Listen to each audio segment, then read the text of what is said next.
Are you ready? Hey YouTube friends, today we're going to make a sword in Adobe Illustrator.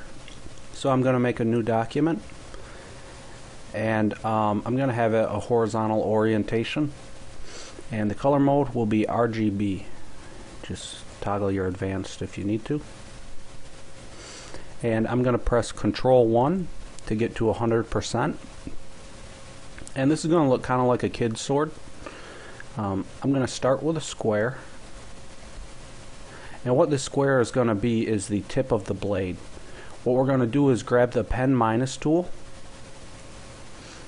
and we're going to click the corner. Okay.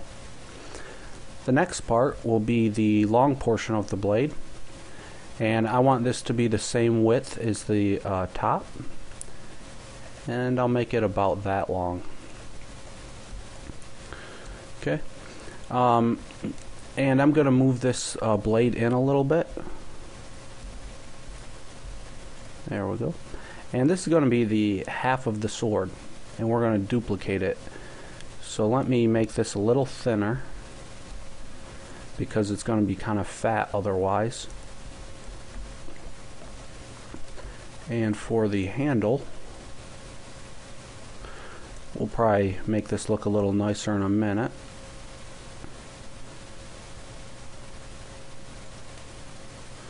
Just drawing some little squares, and I'm going to hold Alt and scroll out. Okay. And now I'm just going to select this whole thing and go to the reflect tool. I'm going to zoom back in so that I can make sure I'm clicking right on this path. Click. And then you're going to hold the Alt key so you see the double arrows, and go ahead and flip it around, and then hit Shift key to make it straight up and down. Boom. And if we zoom out, we can see, well, that's kind of a fat sword, and I think it needs to be thinner, so I'm going to Control Z to undo that. And by the way, I noticed that these lines aren't perfectly lined up, so let me remake this shape from here to here, and I'll just redo that. Easy peasy. Okay. And let's zoom back out again. If you need to resize it, I'm just going to use the white arrow tool and select this part and just press the left arrow key a couple of times. That should do us justice. And same thing as we did before, select the mirror tool, click the path, and shift rotate. Not too bad. And what I'm going to do is I'm going to make this kind of shaded in a neater way. I'm going to attempt to anyways. I might do a gradient mesh actually, just to try something different.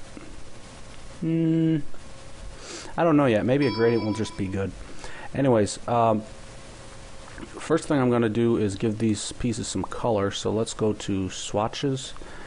And let's open the swatch library. You probably can't see it on my screen, but I opened up the metal one. And what's a good color for a sword? Let's just do kind of a silver color.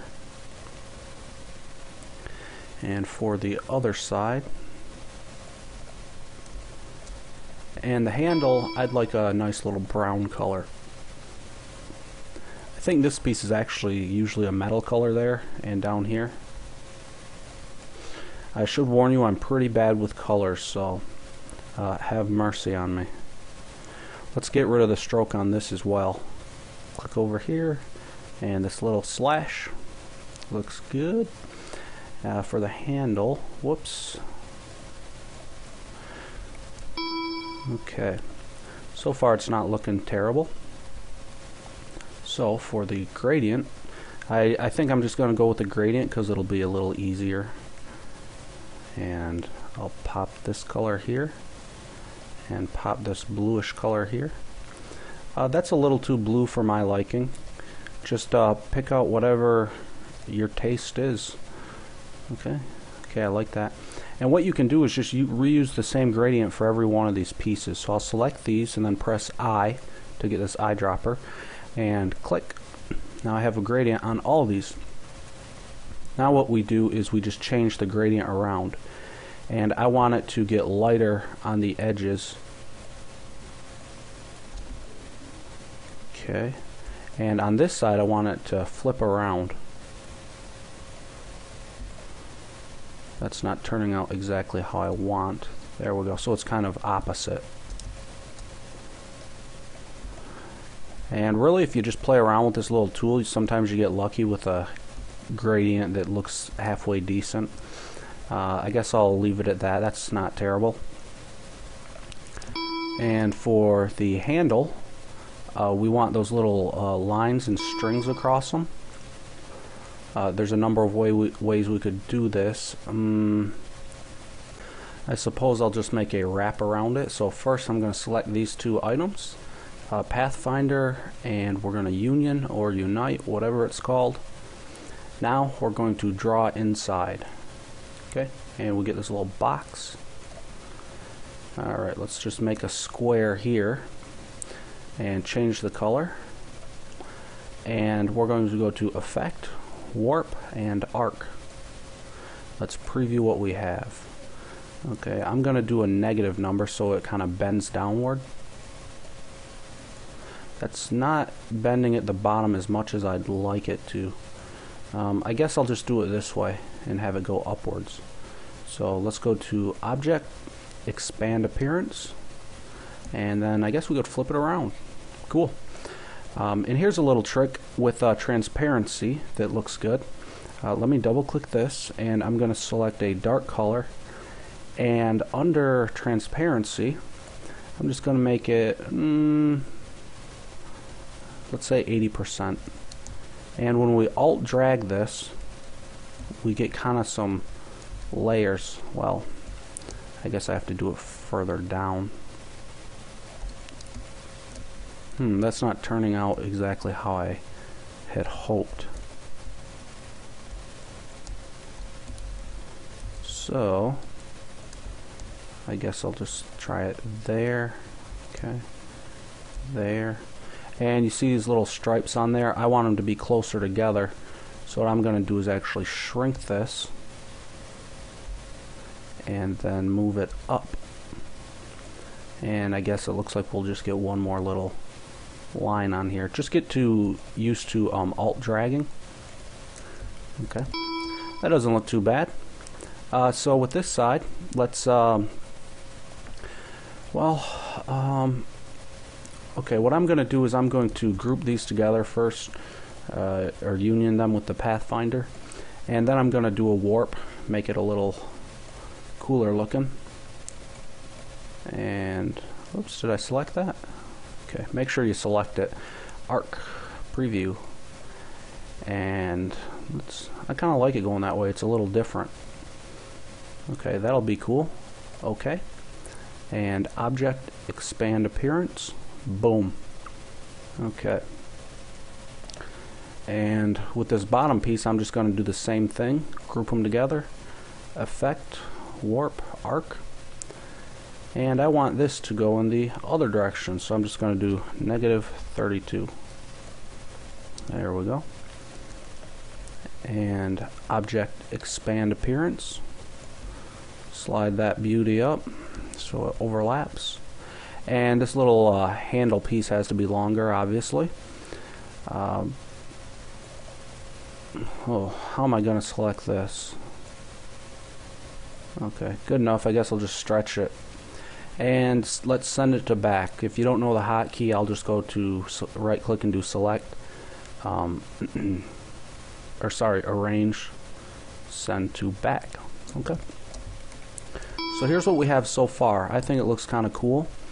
I'm also going to add a little circle at the bottom for the, I guess, give it a little cooler look. And that's not centered. So if you want, you can just draw the circle according to this line and hold Alt. Alt will create it from the center. Okay. And there's our ball. And I'm just going to move this down here. Arrange, send to back. Yeah. Okay, a little ball on the bottom adds a little oomph. And for this, I'm just going to copy this gradient and see if I can work with it. I press the I button to, first I select this, then I press the letter I and grab that. So in the gradient, I kind of want this darker. Not terribly darker. Okay.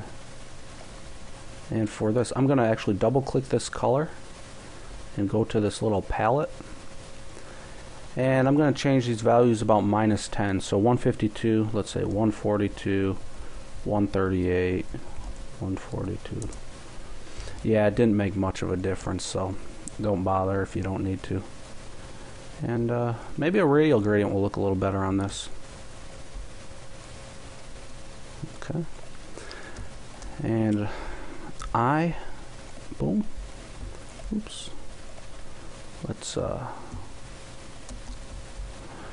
it's really up to you to get the colors pretty decent and all that jazz. And what I'm going to do to add some spice to it, I'm going to alt drag this. Okay, so we have a duplicate here, and I'm going to do that once more, but I'm going to drag it right on top of it. I'll move this up. I'm trying to keep it right above it so that it's easy to drag back on top of. And I'm going to alt drag this once more with shift so it's straight down. And I'm actually going to move it to the left and up a little. And this will make sense right after I subtract it. So I'm going to select both of these and subtract the front. Okay. And I want to make this the color white. White. Okay, and just drag that back onto here. And it's a little too bright, so let's add some transparency. Okay.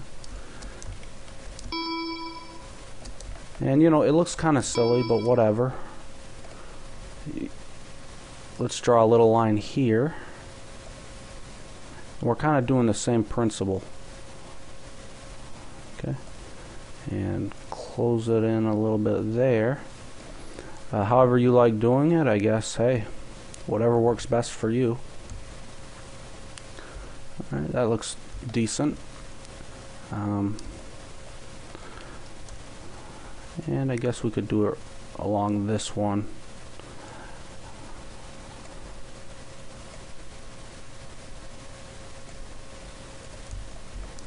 Okay.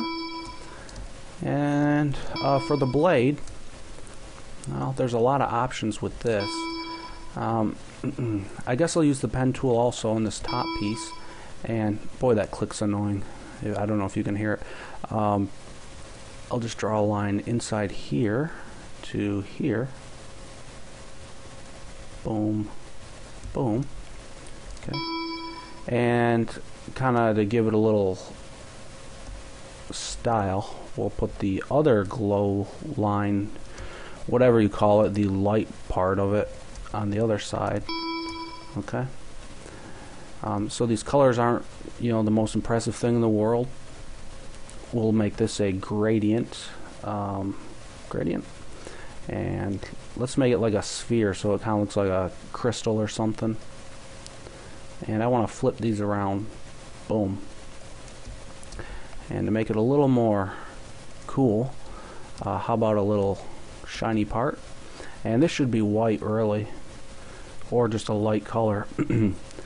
And I'm going to use my control bracket key. Let me type that up for you. It's CTRL and that. Hold control and press that key, and you can keep moving it behind layers. There we go.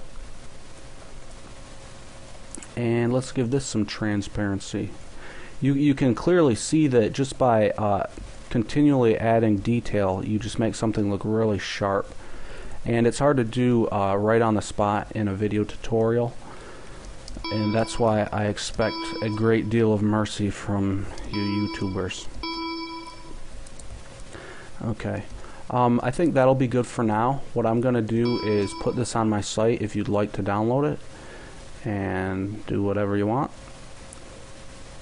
I'm going to resize my artboard. I never publish this part, but what I do is I resize it and then I do File, Save As, and Desktop. Cool. Alright guys, thanks for watching.